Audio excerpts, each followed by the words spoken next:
أعوذ بالله من الشيطان الرجيم. بسم الله الرحمن الرحيم. ياسين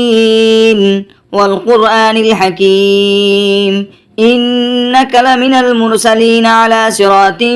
مستقيم تنزيل العزيز الرحيم لتنذر قوما ما أنذر آباؤهم فهم غافلون لقد حق القول على أكثرهم فهم لا يؤمنون إنا جعلنا في أعناقهم أغلالا فهي إلى الأذقان فهم مقمحون وجعلنا من بين أيديهم سدا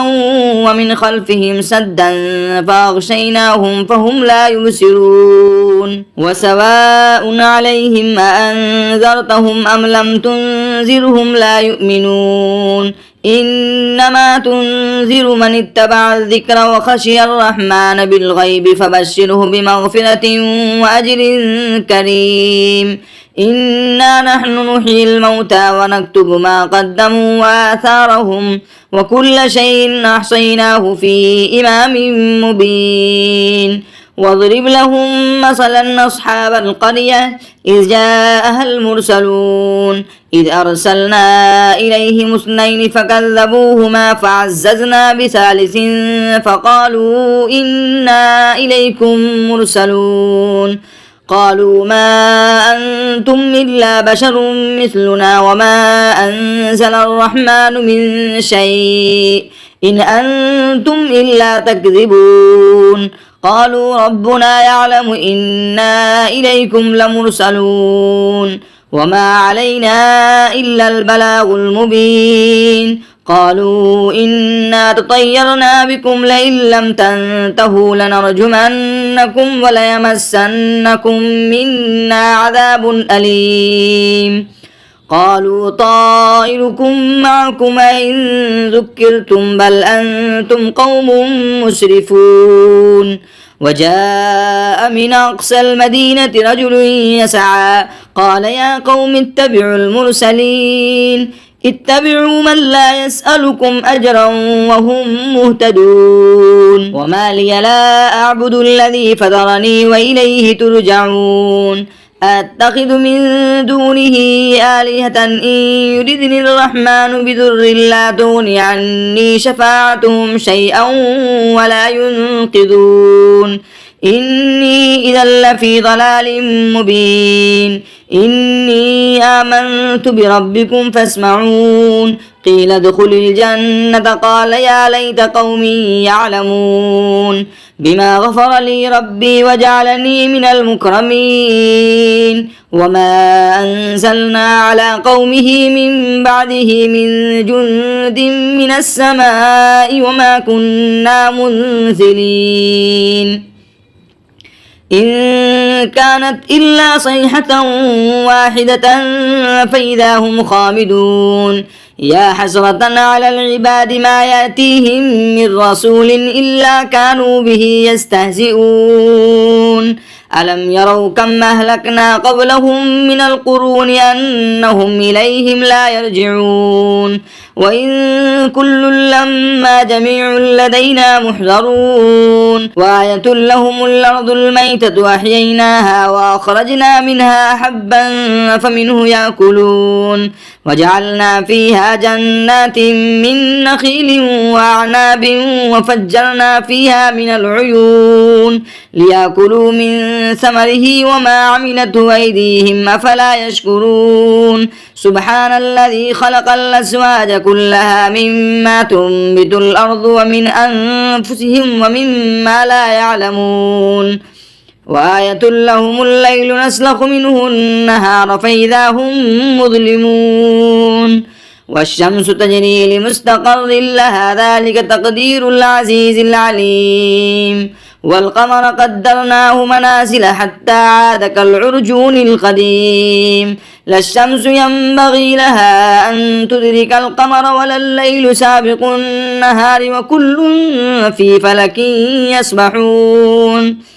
وآية لهم أنا حملنا ذريتهم في الفلك المسحون وخلقنا لهم من مثله ما يركبون وإن نشأ نغرقهم فلا صريخ لهم ولا هم ينقذون إلا رحمة منا ومتاعا إلى حين. وإذا قيل لهم اتقوا ما بين أيديكم وما خلفكم لعلكم ترحمون وما تأتيهم من آية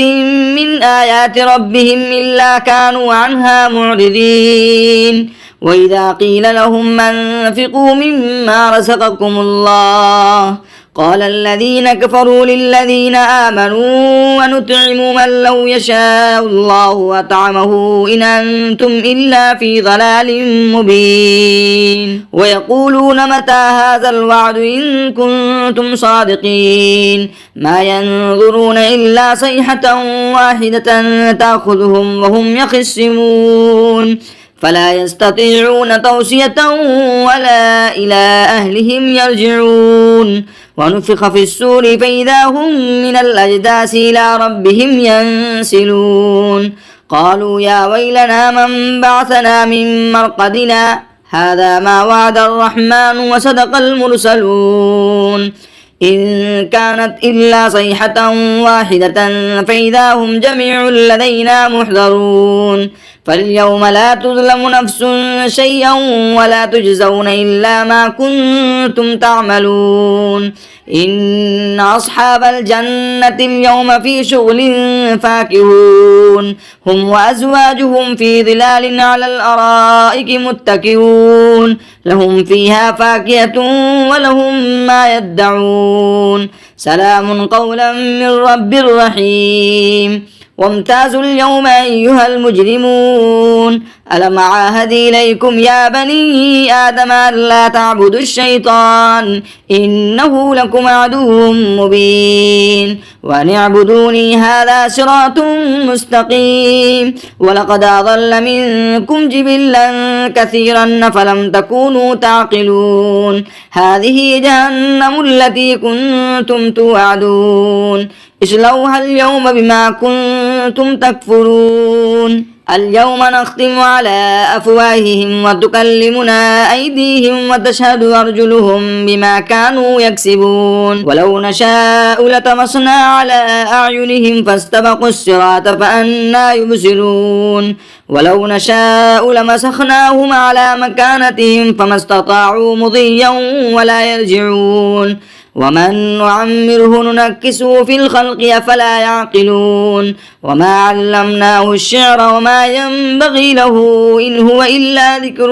وقرآن مبين لينذر من كان حيا ويحق القول على الكافرين. أولم يروا أنا خلقنا لهم مما عملت أيدينا أنعاما فهم لها مالكون وظللناها لهم فمنها ركوبهم ومنها يأكلون ولهم فيها منافع ومشارب أفلا يشكرون. واتخذوا من دون الله آلهة لعلهم ينصرون لا يستطيعون نصرهم وهم لهم جند محضرون فلا يحزنك قولهم إنا نعلم ما يسرون وما يعلنون. أولم ير الإنسان أنا خلقناه من نطفة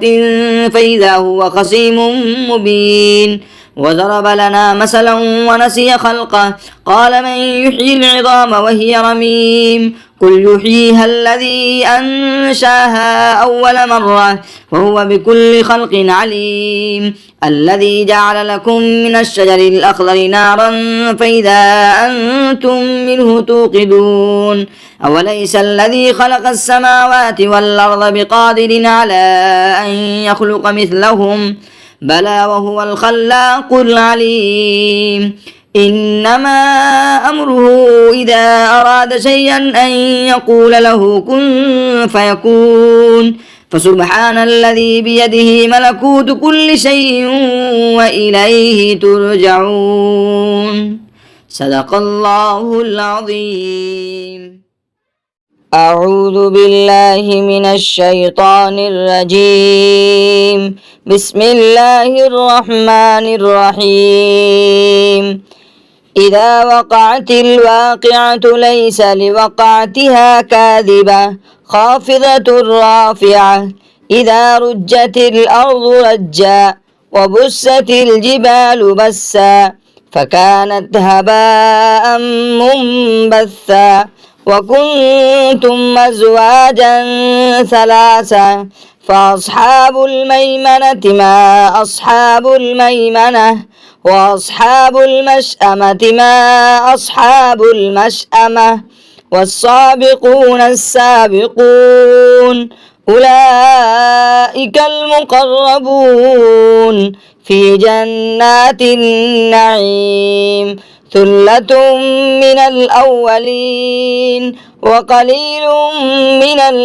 الآخرين على سرر موضونة متكئين عليها متقابلين يطوف عليهم ولدان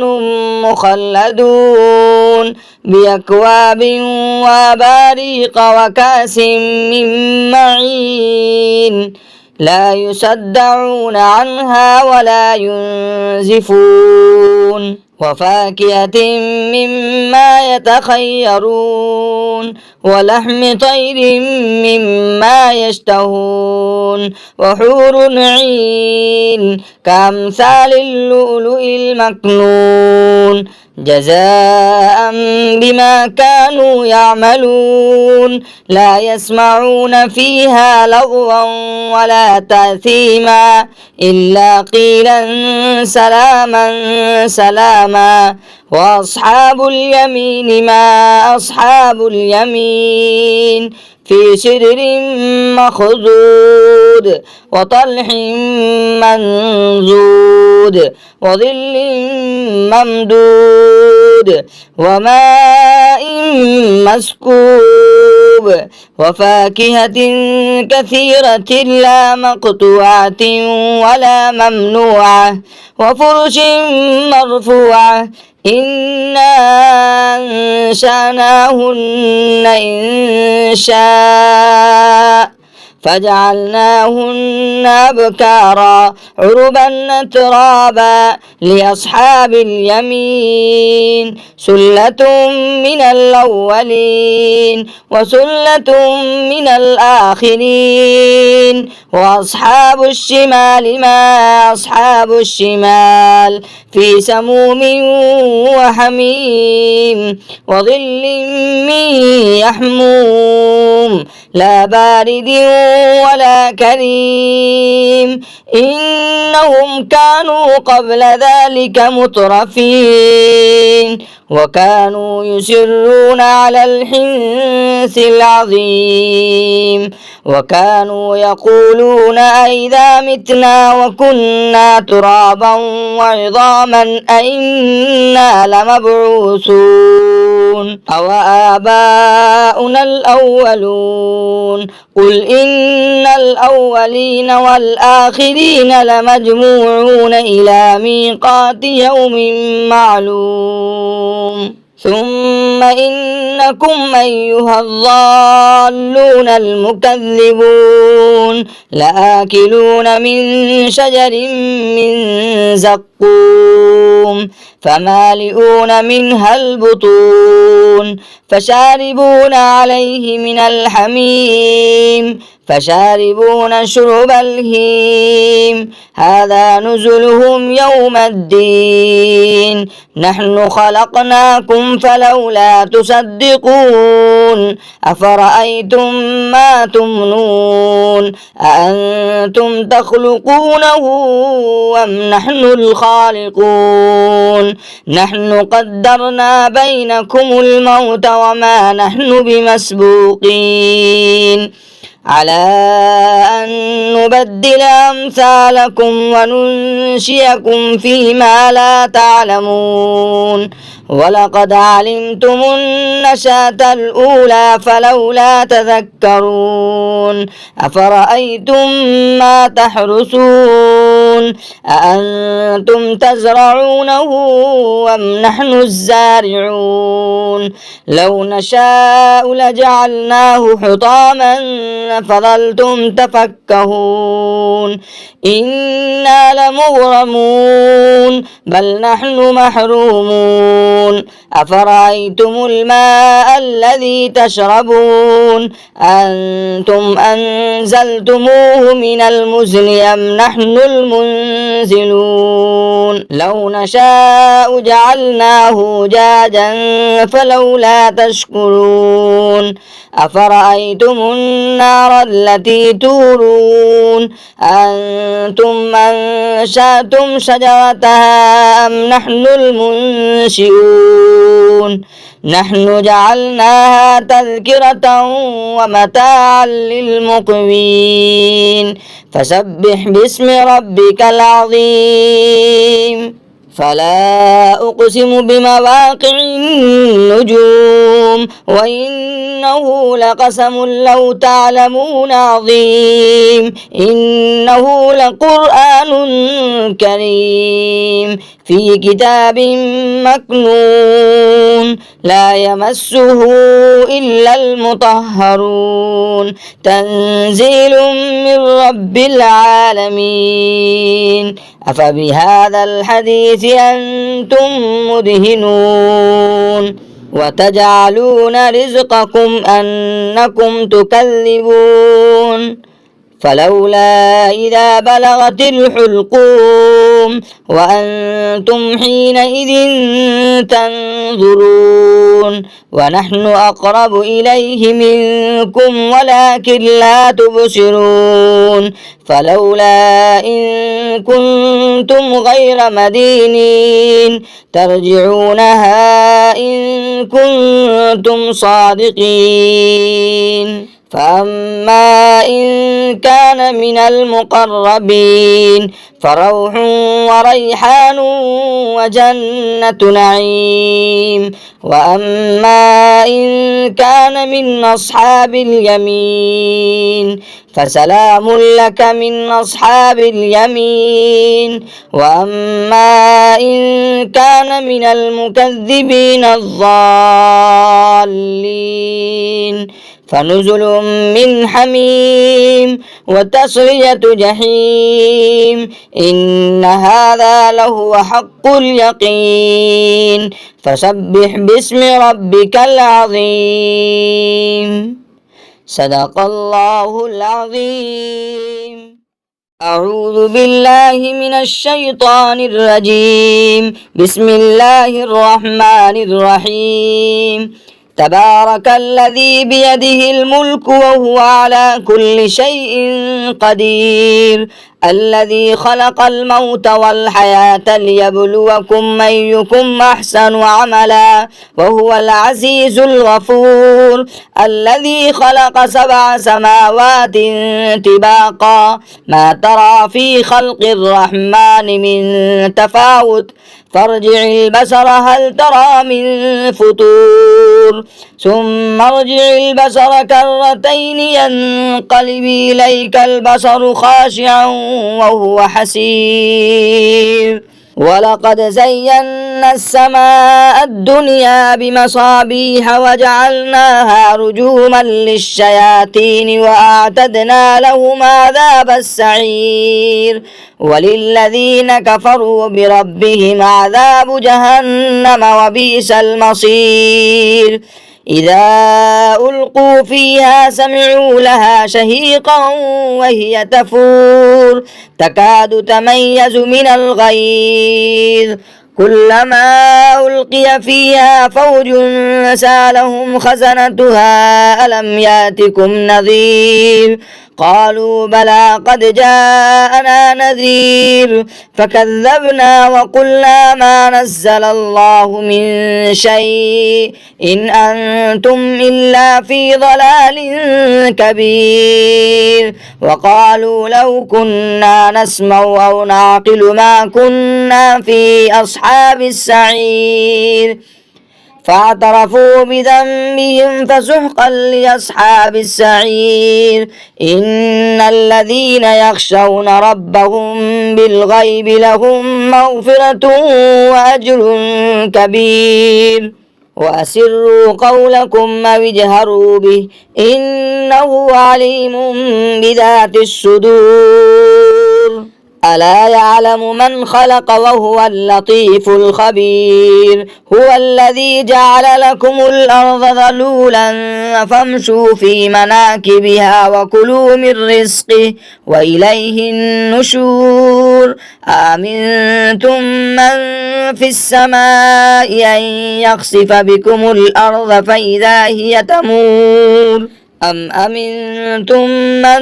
في السماء أن يرسل عليكم حاصبا فستعلمون كيف نذير ولقد كذب الذين من قبلهم فكيف كان نكير أولم يروا إلى الطير فوقهم صافات ويقبضن ما يمسكهن إلا الرحمن إنه بكل شيء بصير أمن هذا الذي هو جند لكم ينصركم من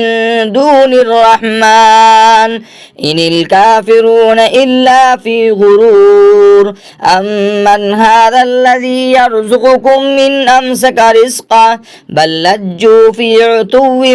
ونفور أفمن يمشي مكبا على وجهه يهدى أمن يمشي سويا على صراط مستقيم قل هو الذي أنشأكم وجعل لكم السمع والأبصار والأفئدة قليلا ما تشكرون قل هو الذي ذراكم في الأرض وإليه تحشرون ويقولون متى هذا الوعد إن كنتم صادقين قل إنما العلم عند الله وإنما أنا نذير مبين فلما رأوه زلفة سيئت وجوه الذين كفروا وقيل هذا الذي كنتم به تدعون قل أرأيتم من أهلكني الله ومن معي أو رحمنا فمن يجير الكافرين من عذاب أليم قل هو الرحمن آمنا به وعليه توكلنا فستعلمون من هو في ضلال مبين قل أرأيتم من أصبح ماؤكم غورا فمن يأتيكم بماء معين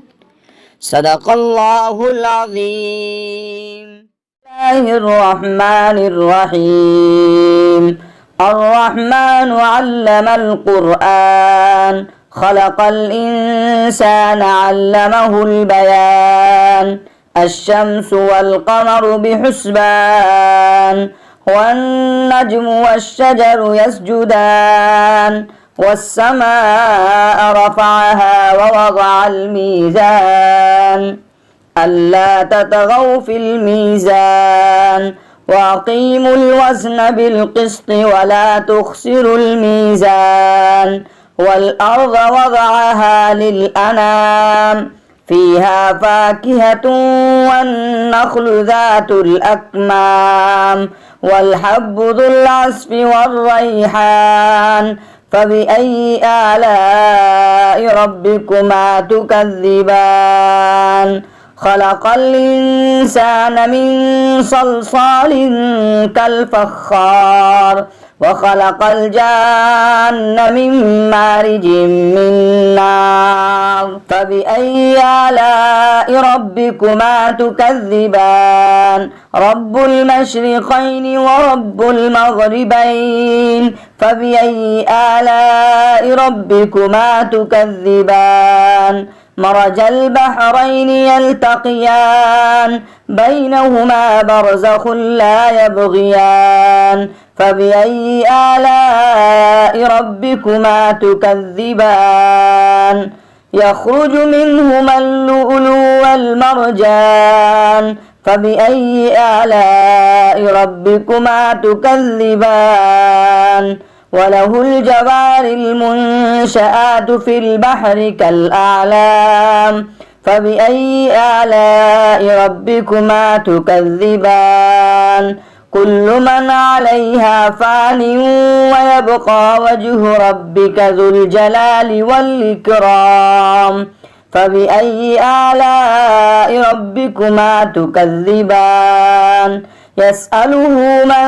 في السماوات والأرض كل يوم هو في شان فبأي آلاء ربكما تكذبان سنفرغ لكم أيها الثقلان فبأي آلاء ربكما تكذبان يا معشر الجن والإنس إن استطعتم أن تنفذوا من أقطار السماوات والأرض فانفذوا لا تنفذون إلا بسلطان فبأي آلاء ربكما تكذبان يرسل عليكما شواظ من نار ونحاس فلا تنتصران فبأي آلاء ربكما تكذبان فإذا انشقت السماء فكانت وردة كالدهان فبأي آلاء ربكما تكذبان فيومئذ لا يسأل عن ذنبه إنس ولا جان فبأي آلاء ربكما تكذبان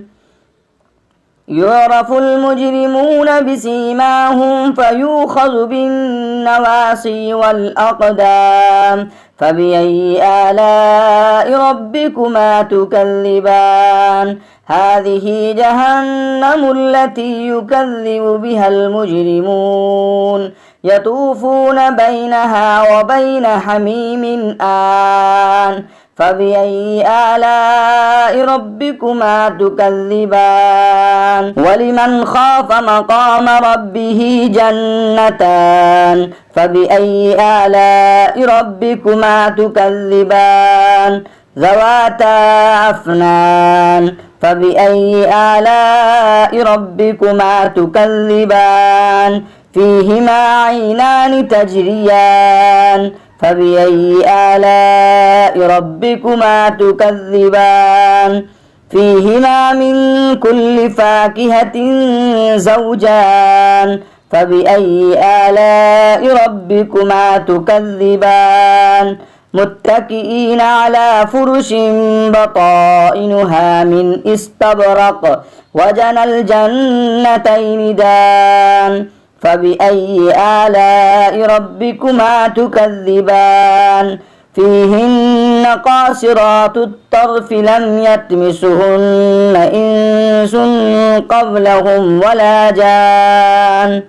فبأي آلاء ربكما تكذبان كأنهن